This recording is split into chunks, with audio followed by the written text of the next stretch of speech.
Finally প্রায় 2.5 বছর পর শেষ হয়ে গেল পল্লবী শর্মা এবং রুবেল দাস অভিনীত জি বাংলার অন্যতম জনপ্রিয় ধারাবাহিক নিমফুলের মধু।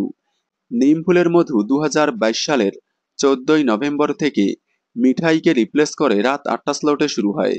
শুরু থেকেই টিআরপিতে অনেকটাই এগিয়ে ছিল, এক এক করে বেশ কয়েকবার বেঙ্গল টপার হয়েছিল।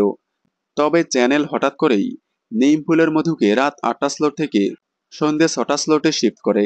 সন্ধ্যে 6টায় টিআরপিতে অনেকটাই পিছিয়ে পড়ায় চ্যানেল নিমফুলের মধু বন্ধ করে দেওয়ার সিদ্ধান্ত নেয়। অবশেষে গতকাল 9ই মার্চ শেষ হয়ে গেছে নিমফুলের মধু।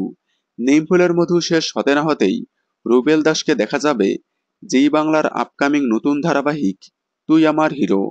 আজ থেকে শুরু হবে এই ধারাবাহিক। তবে আবারও কবে পল্লবী শর্মা নতুন ধারাবাহিকে ফিরবে?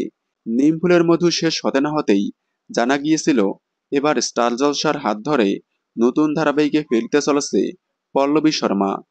তবে সেটা পুরোটাই গুজব ছিল। পল্লবী শর্মার নতুন ধারাবাহিকের আপডেট এখনো জানা যায়নি। কবে আবারও নতুন ধারাবাহিকে ফিরবে তা এখনো প্রকাশ করেননি তিনি। আপনারা পল্লবী শর্মাকে এবার কোন চ্যানেলে দেখতে চান, জি বাংলা নাকি স্টার জলসা? কমেন্টে জানাবেন।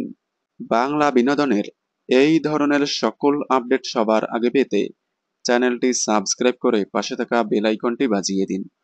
ধন্যবাদ।